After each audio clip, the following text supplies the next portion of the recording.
Welcome back to the Purely Fiction Society. I'm Knowles, your host, and tonight we are diving into the wilderness. We're exploring the heavy, breathless air of a forgotten valley and the obsession of a man trying to heal an old family wound. Settle in. This is the Thunderbird's map. Some people inherit money, some inherit land. Rowan Cross inherited an obsession. For 30 years, his grandfather, Edward Cross, had been the laughingstock of the Pacific Northwest's geological community.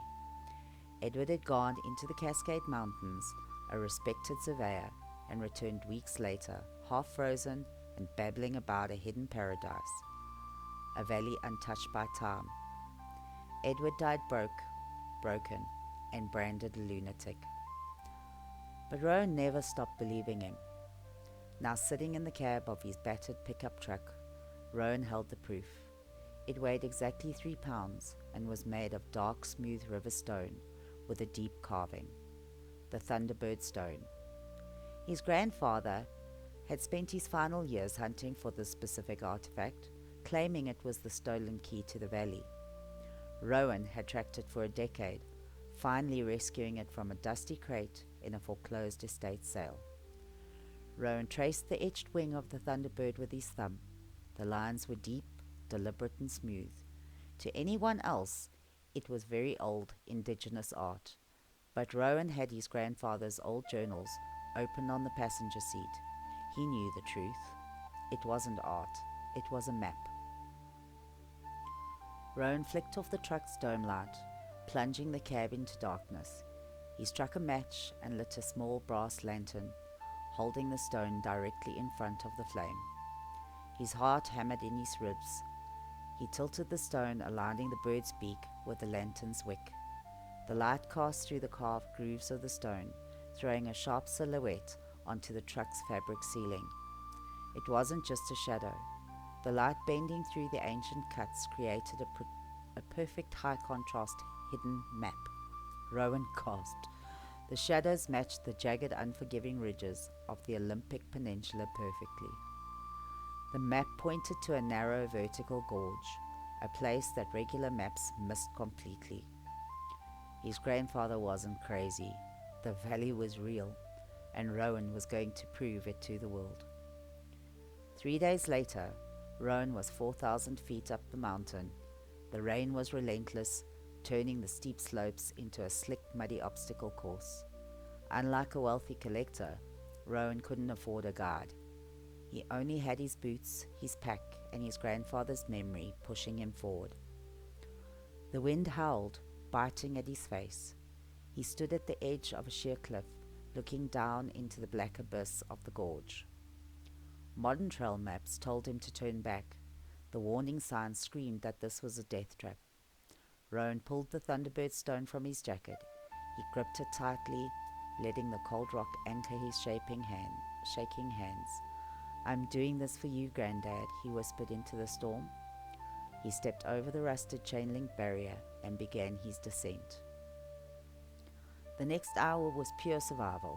The rocks were wet, and a single misstep meant a 500-foot plummet into a raging river. But as Rowan climbed over into the throat of the gorge, the chaos of the storm began to fade. The howling wind dropped to a whisper.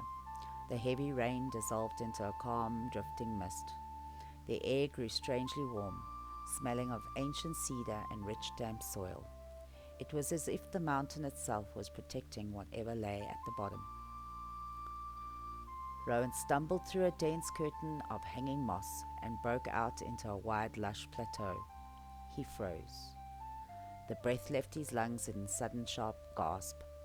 Before him lay a perfectly circular valley, bathed in an ethereal golden light filtering through the perpetual mountain mist. A mirror-like lake sat at its center, but what made Rowan's eyes fill with tears weren't the mountains. It was the village. Scattered along the shoreline were dozens of massive timber and stone structures, perfectly preserved by the valley's sheltered climate. Intricate carvings of wolves, bears, and thunderbirds adorned the weathered wood. In the center stood a totem pole, easily 50 feet tall, its painted story still vibrant and untouched by the outside world. His grandfather had been right. It was a sanctuary, preserved by time and nature. Rowan slowly dropped his heavy pack. He walked towards the nearest structure, his hand trembling as he touched the ancient cedar planks. He felt an intense wave of relief. The burden of his family's shame was washed away, replaced by profound awe. He pulled a camera from his pocket. He needed the proof to clear Edward's name.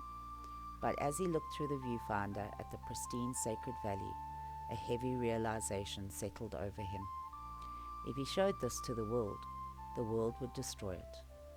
Logging companies, tourists, looters, they would tear this peaceful place apart in a matter of months. Rowan lowered the camera. Cleansing his family's name wasn't worth destroying a miracle. He knew the truth now. That was enough. He walked to the larger structure, the grand longhouse at the center of the village. He stepped inside, smelling the dry scent of century-old wood. In the middle of the room was a stone fire pit, undisturbed for generations. Rowan pulled out the Thunderbird stone. It was time to end the chase. He knelt and placed the artifact gently into the center of the hearth. It fit perfectly, as if it had been waiting for him to bring it home. The moment the stone touched the ash, a sudden unnatural gust of wind swept through the enclosed room. The air grew heavy. Through the smoke hole in the roof, the sky bruised into a deep purple, and a low, resonant rumble of thunder vibrated through the floorboards. Rowan didn't run. He closed his eyes. In the echo of the thunder, he could hear the faint, rhythmic beat of a wooden drum, and the distant, peaceful murmur of voices from a time long gone. He smiled. A deep, lasting peace finally settled into his chest. Rowan backed out of the longhouse, leaving the camera and his backpack.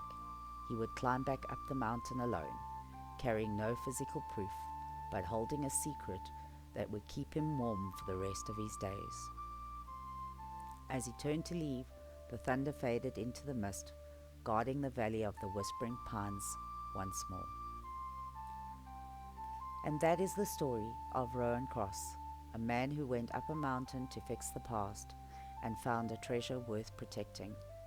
Sometimes the greatest discoveries are the ones we choose to keep secret. What would you have done in Rowan's shoes? Would you have told the world or kept it buried? Let us know in the comments, and don't forget to subscribe to the Purely Fiction Society for more standalone stories. Until next time, keep your imagination soaring. Good night.